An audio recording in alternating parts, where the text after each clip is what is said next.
Նախկին արտգործնախարար, դիվանագետների համահայկական խորհրդի հիմնադիր անդամ, արտակարգ և լիազոր դեսպան Արա Այվազյանը առաջարկ Հայաստանին նախագծի շրջանակում ներկայացրել է իր մոտեցումները Հայաստան-Իրան-Ռուսաստան կենսական համագործակցությունը որպես կայունության հենասյուն թեմայով։ Սառը պատերազմի նախկին բաժանարար կարգի միակ մասունքը թերևս մնաց հայ-թուրքական փակ սահմանը, որը Հարավային Կովկասը տասնամյակներ շարունակ պահեց յուրատեսակ ստրատեգիական սառեցման վիճակում։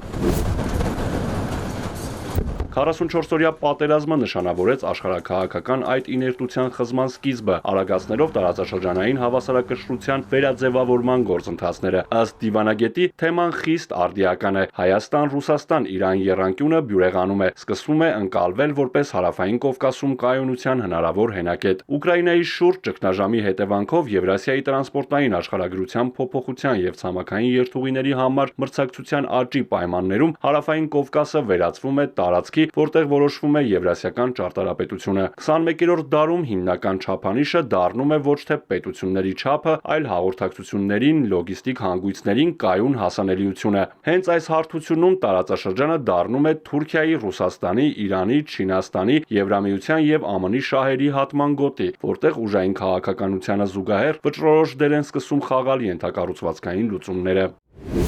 2020 թվականից հետո Թուրքիայի արևելյան ընդլայնումը եւ թյուրքական աշխարհի ստեղծման հայեցակարգը երկարաժամկետ տեսական նախագծերի ոլորտից անցան գործնական հարթություն։ Այսպես կոչված Զանգեզուրի միջանցքի գաղափարի վերակենդանացումը Անկարայում եւ Բաքվում դիտարկվում է ոչ միայն որպես Հայաստանը մասնատելու բացառիկ հնարավորություն, այլև որպես Կասպյան տարածաշրջան եւ այնուհետեւ Կենտրոնական Ասիա ու Չինաստան անմիջական ելք ապահովելու գործիք։ Սակայն նման միջանցքներն ուժի կամ սպառնալիքի միջոցով ձևավորելը առանց պետությունների ինքնիշխանության եւ տարածաշրջանային հավասարակշռության լիարժեք հաշվառման անխուսափելիորեն ծնում է անկայունություն։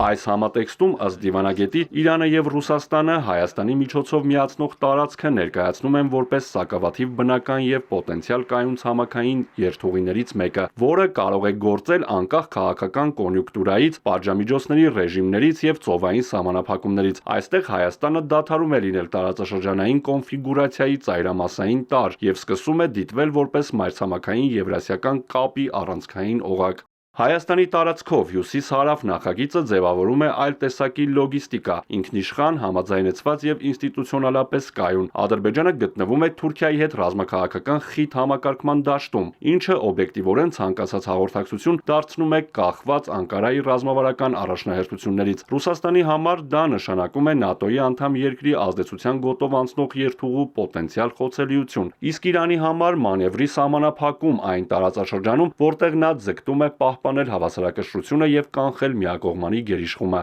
Արա Այվազյանը կարծում է, որ Հայաստանով անցնող երթուղին ունի ընդլայնման ներուժ։ Դրա տրամաբանական շարունակությունն է Վրաստանի ներգրավումը որպես բնական ելք դեպի Սև ծով։ Առանց վրացական ուղղության հյուսիս-հարավ միջանցքը մնում է մասամբ փակ, իսկ Թբիլիսիի մասնակցությամբ այն վերածվում է հարավ-հյուսիս-արևմուտք բազմամակարդակ համակարգի, որը կապում է Բալթյան տարածաշրջանը, Սև եւ Կասպյան ծովերը, Պարսից ծոցը եւ այնուհետեւ Հնդկական օվկիանոսը։ Վրաստանի մասնակցությունը ստեղծում է կանխատեսելիության խթան, նվազեցնելով տարածաշրջանի կոնֆլիկտածին ներուժը։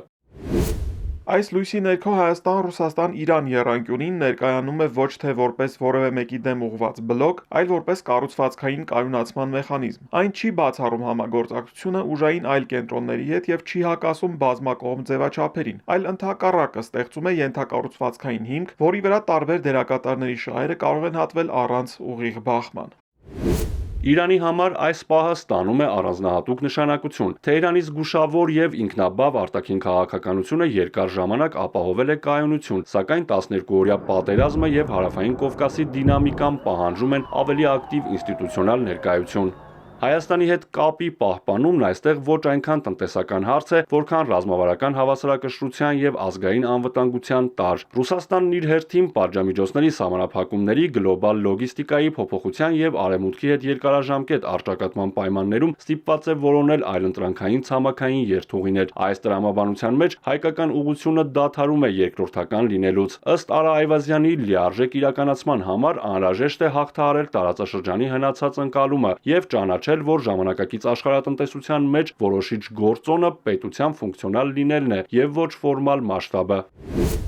Այս իրավիճակում Հայաստանը կանգնած է գոյաբանական ընտրության առաջ։ Ռազմավարական եռանկյան ներուժն օբյեկտիվորեն գոյություն ունի, սակայն դրա իրագործումն անհնար է առանց ներքին քաղաքական կամքի եւ երկարաժամկետ շահերի հստակ ըմբռնման։ Միայն միակողմանի զիջումների եւ հռչակագրային խաղաղ օրակարգի վրա հիմնված քաղաքականությունը չի ձևավորում կայունություն եւ չի ապահովում իրական սուբյեկտայնություն։ Կայունությունը ձեռք է բերվում ոչ թե հավասարակշռությունից հրաժարվելով, այլ այն ինստիտուցիոնալացնելով։